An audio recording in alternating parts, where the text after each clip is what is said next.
Today we're going to take a look at linear approximation and differentials. And we're going to be able to approximate things without a calculator and using calculus. Now, let's remember the definition of a derivative. F prime of x equals the limit as delta x goes to 0 of f of x plus delta x minus f of x all over delta x. Okay, and originally we plugged in 0 for delta x, so we would get close to what we're looking for. Okay, now let's say that this equals delta y over delta x. Okay, so we can take and make an equation out of this, and we say that delta y equals f of x plus delta x minus f of x. If you don't see where I'm getting that from, notice it has the same denominator. Okay, so I just set the numerators equal. And this is the difference in change of y. Okay, is what it is. Now, I can rearrange this.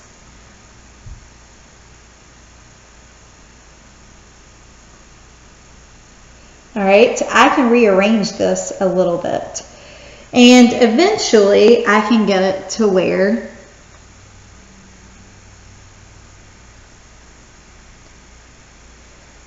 f of x plus delta x equals f of x plus f prime of x times delta x.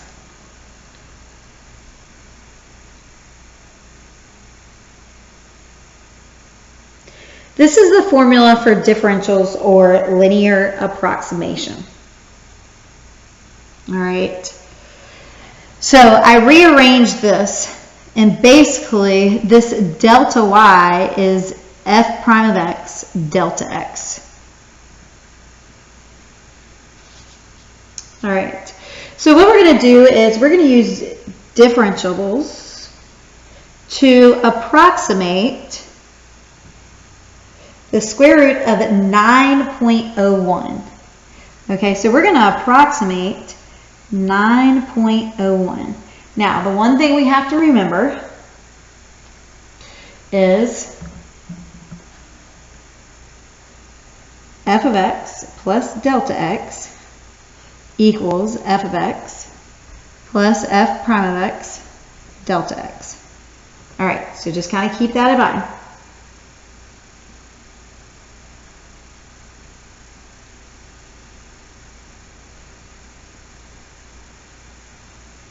All right, and also, if you're wondering, okay, I think some people may still be confused. Okay, think of this as f prime of x. If I multiply all these by delta x, these delta x's cancel. Okay, and we see that delta y equals f prime of x delta x, and that's why I can replace delta y with f prime of x delta x. All right, so let's go back to approximating this right here. Now, think of something, now this is the square root, so think of something we know. We know what the square root of 9 is, something close. So here, let's say our x value is 9, and the change in x is 0.01, and it's positive because we added.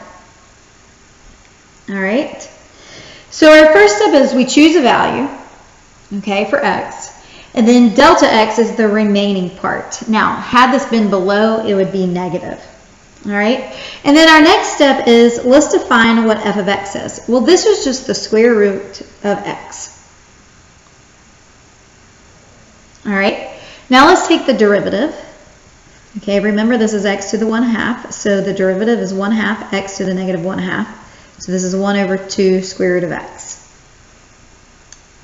All right, so let's recall this formula right here.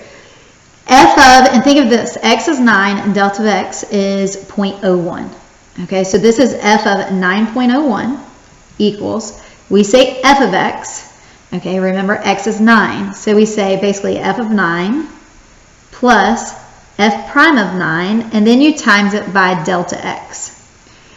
Okay, and delta x in our case is 0.01. All right, so here we go. F of 9.01 equals F of 9. When I plug 9 into here, I get 3 plus, and it's going to be 1 over 2 square roots of 9 times 0.01. All right, so it's 3 plus, it's 0.01 over 6. All right, and if I do plug this in, it's 3 plus 0.01 divided by 6. All right, so this is approximately 3.00166 and a 6 repeating.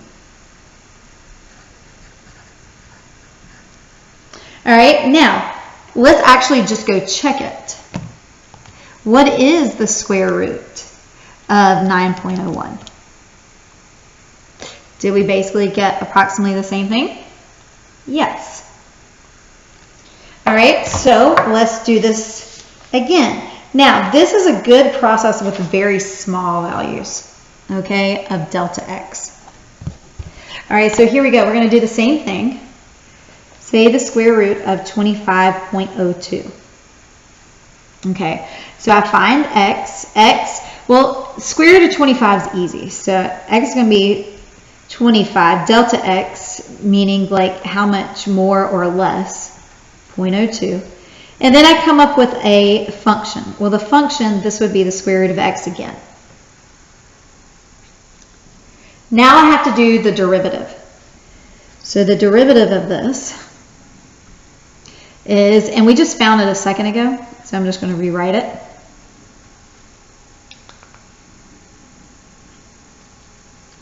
All right, so now we can, it's going to be f of 25.02 equals f of 25 plus f prime of 25 and then times your delta x, which is 0.02. Okay, so the square root of 25, because f is just this, is 5 plus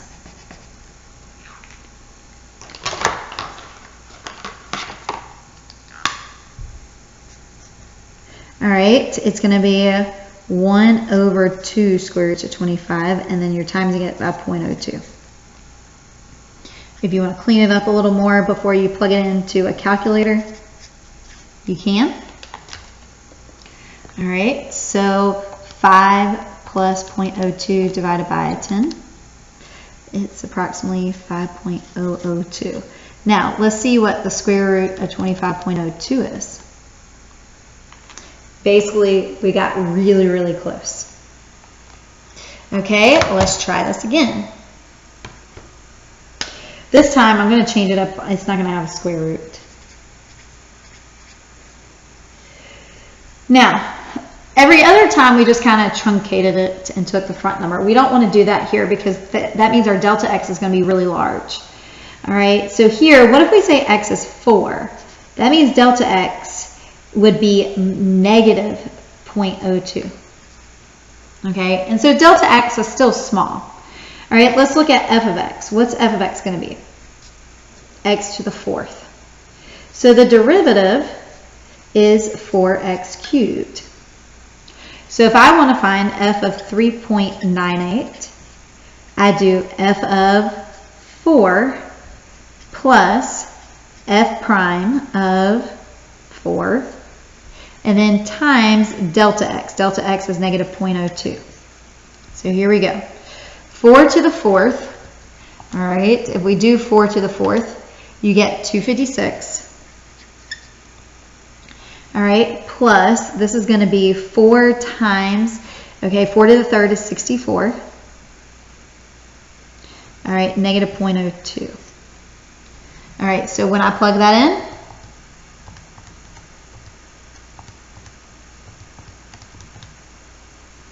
I get 250.88. You can double check what is 3.98 raised to the 4th power.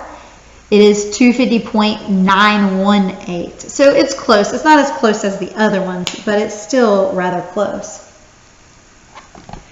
Now, What if I want to approximate a trig function, say sine of 46 degrees?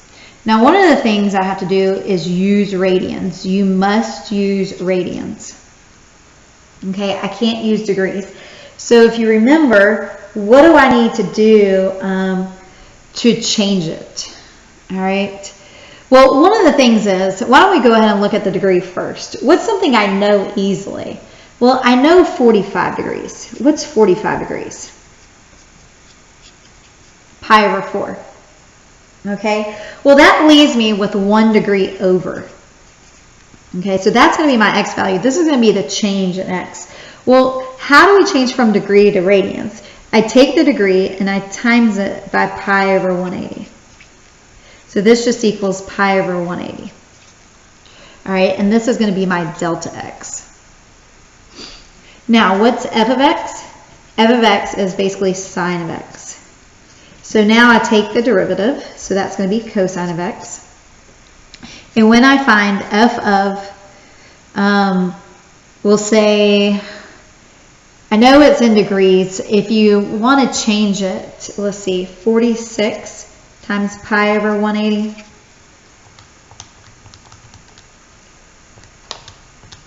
It's going to be 23 pi over 90. So this is 23 pi over 90. All right, so I'm going to do f of pi over 4 plus, all right, f prime of pi over 4, and then times my delta x.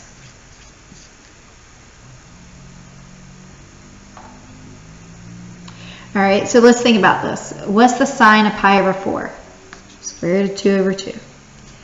F prime. So what's the cosine of pi over 4? Same thing.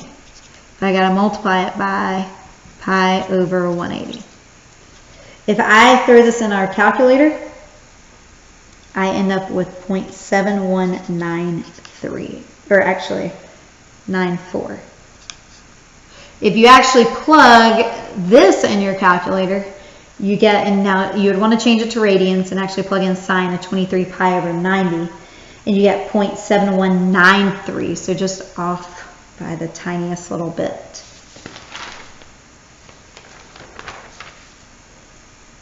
All right, now we can use this also,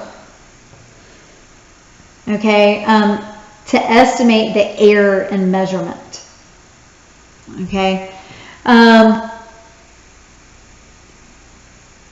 and the error in measurement is basically this right here. And if you think about it, it's that error that's right here. Okay, f prime of x times delta x. All right, and that's all it is, f prime of x dx. All right, is the change in measurement of dy. And it's found by multiplying the derivative by the difference. Okay, so let's look at this word problem right here. The radius of a circle is increased from 3 to 3.04. Estimate the change in area. So this is just the change right here. Okay, that's all it is. Not the actual full-blown thing, but it's the change. Now, we're talking about a circle, and first off, what's the area of a circle? Pi r squared. All right, well here we can take the derivative, dA equals pi, or 2 pi r, and then we're going to say dr. This is the change in radius.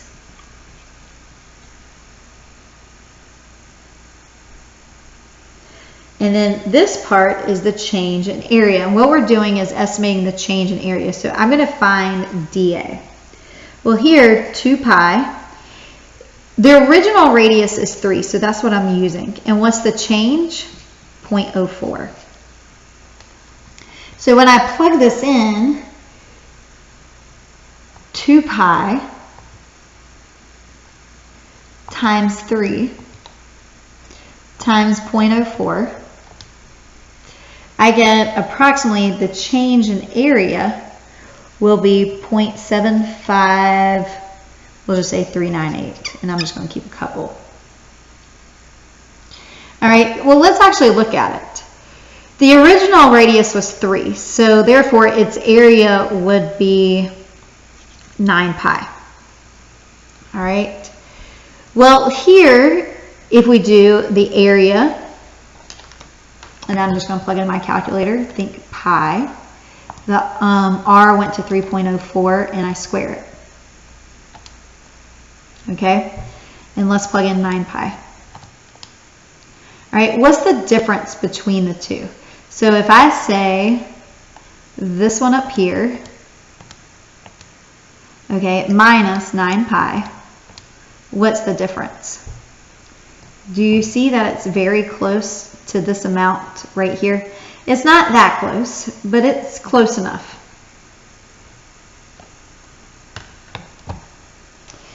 Okay, let's look at another one. The radius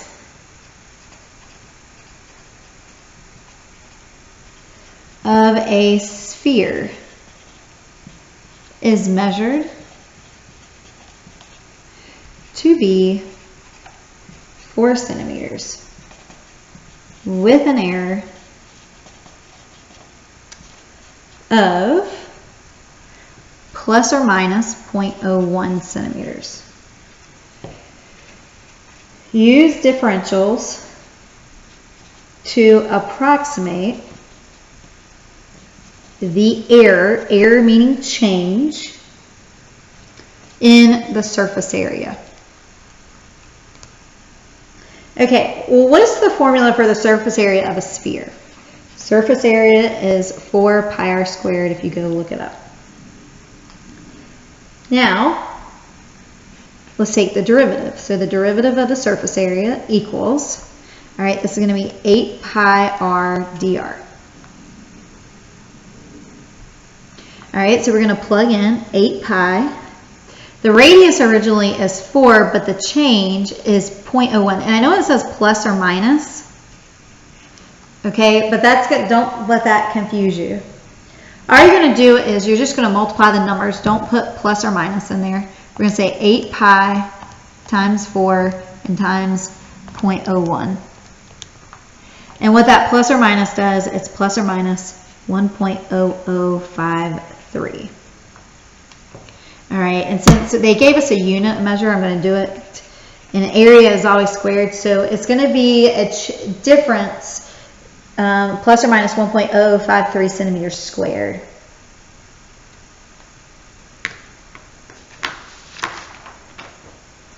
So we can use differentials to approximate the change in error between things what they originally were, or if it gets changed by certain amounts, and then we can compare them.